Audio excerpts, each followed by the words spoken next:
네. 오늘은 당신이 보내주신 자료, 정법 유튜브 채널의 영상인데요. 천공정법 1372 구강 여성상위 시대에 스승님께서 남성으로 오신 이유, 이 발췌본을 좀 같이 살펴보려고 합니다. 네, 여기서 정법이라고 하는 건 그 화자가 말하는 어떤 올바른 삶의 길, 진리의 법칙, 뭐 이런 거겠죠? 맞아요. 이게 현 시대를 여성 상위 시대로 보면서도 왜 스승은 남성으로 왔는가?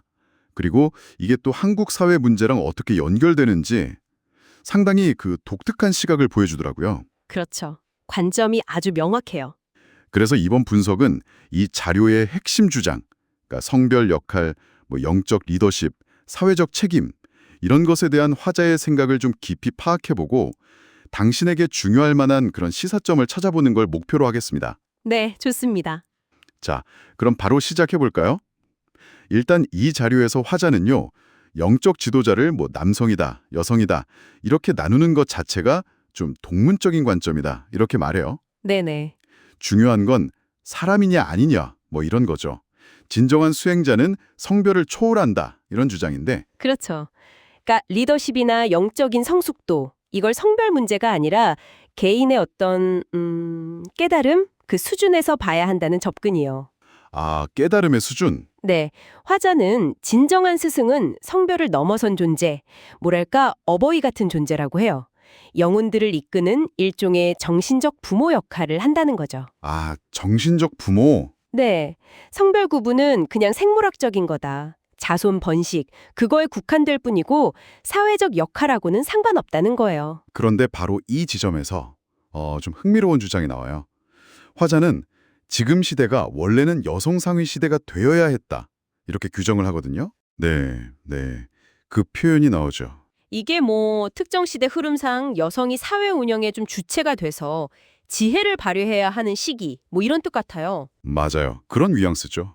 근데 여성들이 그 역할을 제대로 못해서 그래서 한국 사회가 어려워졌다? 이렇게 좀 강하게 지적을 합니다. 그렇습니다. 딱 그 구분인데 남성이 사회의 뼈대, 기틀을 세우는 역할, 그러니까 양이죠. 이걸 했다면 여성은 그 기반 위에서 지혜롭게 운영하고 보살피는 역할, 즉 이걸 했어야 한다는 관점이에요.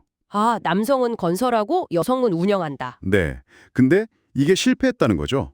그 원인 중 하나로 화자가 지적하는 게 여성들이 기존의 어떤 종교기관들 있잖아요. 교회나 절 같은 곳, 여기에 많이 의지했는데 이 기관들이 여성들의 사회적인 역량, 이걸 키워주지 못했다는 거예요. 그냥 신자로만 머물게 했다.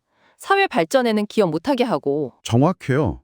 화자는 이 기관들이 여성들을 뭐 보살이다, 성도다 이렇게 부르긴 했지만 실제로는 사회 전체를 아우르는 어머니, 그러니까 사회 부모로서 역할하도록 이끌지 못했다는 거죠. 사회 부모요? 그건 어떤 의미일까요? 아마 개인 가정을 넘어서 사회 전체 구성원을 자식처럼 여기고 지혜로 이끄는 역할, 그런 의미로 쓰는 것 같아요. 오히려 지식을 배우면 그걸 사회에 환원해야 하는데 그걸 못하게 막았다는 식의 비판이에요. 여성들이 배운 지식이나 역량이 사회를 돌보는 역할, 그러니까 사회 내조에 쓰이지 못했다는 거군요. 맞습니다. 사회 내조라는 표현도 쓰죠. 이게 그냥 집안일이 아니라 사회 전체를 지적으로 이끌고 보살피는 좀 더 넓은 의미인 거죠. 네네, 훨씬 큰 개념이네요. 한국이 앞으로 한 3년 안에 선진국 순위에서 크게 떨어질 수 있다. 뭐 이런 예측까지 내놓습니다. 와, 상당히 강한 예측인데요. 네, 여성들이 그 지혜를 열어서 사회를 보듬는 역할을 못하니까 사회 전체가 어려움을 겪는다. 이런 진단인 거죠. 결국 이게 처음 질문으로 돌아가네요. 왜 스승은 남성으로 왔는가? 네, 맞아요. 그 설명으로 이어지는데 화자에 따르면 스승은 남성도 여성도 아닌 그냥 성별을 초월한 스승 그 자체, 그리고 어버이 같은 존재라는 거죠. 지금 시대 여성들이 제 역할을 못하는 이런 상황에서 사회 전체, 특히 이 시대의 지도자가 될 사람들, 홍익인간 지도자라고 표현하던데요. 홍익인간 지도자들, 널리 인간을 이롭게 할 그런 지도자들을 말하는 거군요. 네, 그런 사람들이 마지막 생에서 올바른 기여를 하고 해탈할 수 있도록, 그러니까 육신을 벗고 윤회에서 벗어나는 거죠. 그걸 이끌어주기 위해 왔다는 설명으로 딱 귀결됩니다. 그럼 정리를 좀 해보면 이 자료는 개인의 영적 성장하고 또 성 역할에 대한 아주 독특한 해석, 그리고 기존 제도의 실패에 대한 비판, 더 나아가 국가적인 상황 진단까지 이걸 하나로 쫙 엮어서 설명하고 있는 거네요. 그렇죠. 지식이나 영성이라는 게 그냥 개인 차원이 아니라 어떻게 사회 전체에 실질적으로 기여해야 하는가, 여기에 대한 강한 문제제기라고 볼 수 있어요. 특히 화자가 2025년부터는 자신의 활동이 좀 본격화될 거다 이런 언급도 해서 앞으로 행보가 좀 주목되긴 합니다. 만약 이 자료의 주장처럼 개인의 역할과 사회 전체의 운명이 이렇게 깊이 연결되어 있다면 오늘날 우리가 성별이나 어떤 신념, 이런 기존의 틀을 좀 넘어서서요, 각자 추구해야 할 의미 있는 사회적 기여란 과연 무엇일까요? 한번 생각해 보시면 좋겠습니다.